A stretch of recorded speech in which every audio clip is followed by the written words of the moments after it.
Hello again, herb lovers, and welcome back to the kitchen. Today I was hoping that we wouldn't be in the kitchen and that we would be in the garden, but Auckland weather has scuppered that for me, and here we are back in the kitchen. And what I want to show you today is how easy it is for you to grow your own herbs and vegetables from seed. It's really not difficult. It's actually one of the easiest things to do, but people just seem to get tangled up in the way to do it. So what I want to do is show you how I do it. Hopefully there will be something here to help you find an easy way to get this process sorted out for you. So there's lots of things that you can use to put your seeds in when you want to prepare your growing medium. One of the easy things to have around are toilet rolls. Everybody's got those. So what you can do is you can fold them into little squares like this, and you can stack them all together as little squares, and they fit neatly inside of an ice cream container like this, and then you can fill your little squares up with soil and you can sow your seed on the top. There's another lovely way of doing this, which is turning them into little mini plant pots, which I really enjoy for smaller seeds. The tall pots there are really good for sweet corn, which you can see in the front down there. But making smaller pots like this is easy. You just cut the corners of your toilet roll, you bend them in like this, and you've now got a little mini plant pot that will sit really neatly inside of a container like this. So now we've thought about our containers, and one of the ways that I like to sow seeds, because it's just a small garden that we've got here, is to use these little 6-cell containers that come from the garden centre.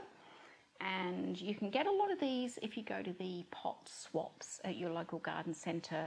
Gardeners who buy lots of seedlings are always throwing these back or sending them back to be recycled, because we just have so many of them, we don't know what to do with them. So I've filled this one with compost out of our compost bin. You can get a nice seed raising mix from your local garden centre, but I find that compost from our compost heap works just as well. And what I've done is I've filled the pot, filled the cells to the top, I've patted them down to firm the material, and what I'm going to do now is pop some seeds in the top.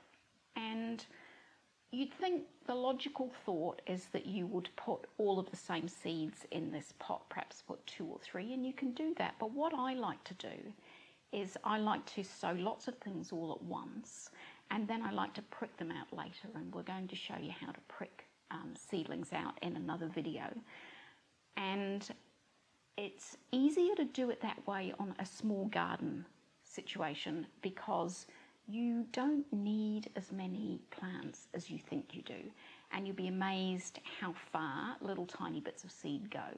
So what I would do in this instance is just put a few little seeds in each of these containers, and then I'll put a note up on the side here to show you what I do. I draw a little diagram and I number each of these, and then I know which seedling is in which pot, if that makes sense. And I don't know if it does, but hopefully the diagram will make it all clear. So what I end up with is 6 different vegetables, or 6 different varieties in one pot, instead of having 6 big pots like this with one thing in them. So when you're sowing on a small scale, that's a really good way to go. And what I want to talk about too is the fact that there are so many different ways to be sowing your seed. Now I'm going to sow some chamomile here for chamomile tea, and chamomile is a very, very fine seed. And spoiler alert, I have tried to sow chamomile in here before and the slugs got it all, which I was not happy about at all. So I'm going to show you another way to keep the slugs out of your seedlings as well while they're coming along. So as you can see, or you probably can't see, but we'll get a close-up in shortly, chamomile seed is just tiny. So we're going to get thousands of chamomile seedlings out of this little bit of seed. But the other really interesting thing about chamomile is it doesn't like being covered up. So we're just going to sprinkle seed across the top of the soil like this, and then we're going to pat it down so that it's got good contact with the soil, but we're not going to cover it. And so what happened in the hoop house was the pesky slugs that I didn't get when I went out on my night hunts for them came along and crawled across the top of the soil and ate all the seed. So I am going to be very careful this time to make sure that that doesn't happen. So there is my chamomile sitting nicely on the soil. We're just going to pat it on. The soil is nice and damp, so I don't have to water it again. And a really good way to keep slugs and snails out is to have yourself a mini greenhouse. So basically, I'm just going to pop this in here. Then when I take this out to the hoop house, I'm going to put the lid on, and the temperature is going to stay nice and stable in here, which is what your seeds need for good germination, and no little critters are going to get in there and get my seed this time. So that's one way of sowing seeds. Carrot seed are seeds that need to be sown direct in the ground. So you would just basically draw a big drill in your garden and sprinkle your carrot seed across and cover it, and then cover that drill with something to help the carrot seed germinate. And the reason that you don't want to have your carrots growing in a pot and then pot them on is because as a root vegetable, carrots want to grow a really strong root straight down, and if we mess with that root, we're going to get all kinds of wiggly and interesting looking carrots. So that's why we sow them directly in the ground. I have here some squash seed, and squash are wonderful because they're really big seeds, and it's good if you're starting with seed raising to start with some large seeds because they're easier to handle obviously than those tiny chamomile seeds.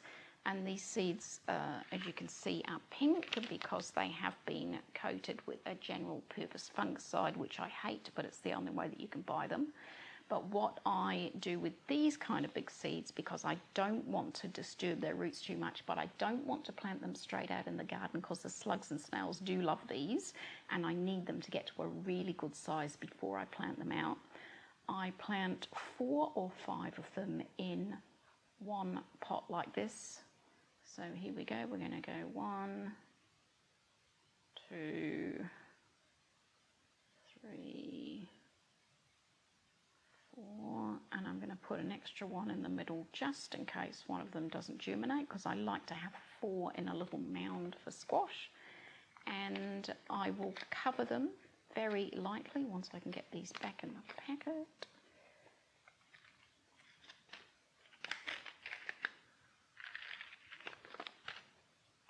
I will just push them in and then cover them with the seed mix. So there you have it, squash in your container. I would also be popping those in my little mini greenhouse just to help keep everything at the right temperature for optimum germination. Okay, I have some sunflower seeds here, and I don't have, oh I do have a pot for them. I will pop some in a deep pot here. They are the same as the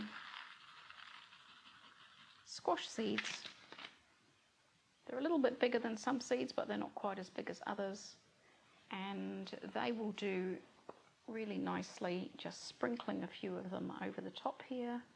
We could put them in our little mini cardboard pots if we want to, but we can get quite a few in here. And then we can prick them out later. We're going to pat them down. We're going to put a little bit of compost on top. We don't need much. We are, of course, going to label everything so that we know what it is, because then we don't have to guess when it comes up again. And of course, that can go into your little mini greenhouse and you'll be away. So there you have it, if you're not sure what to grow, go back and have a look at some of our videos where we talked about the different seeds that you can have for different gardens. Love and lettuce, and we'll see you again soon. Bye for now.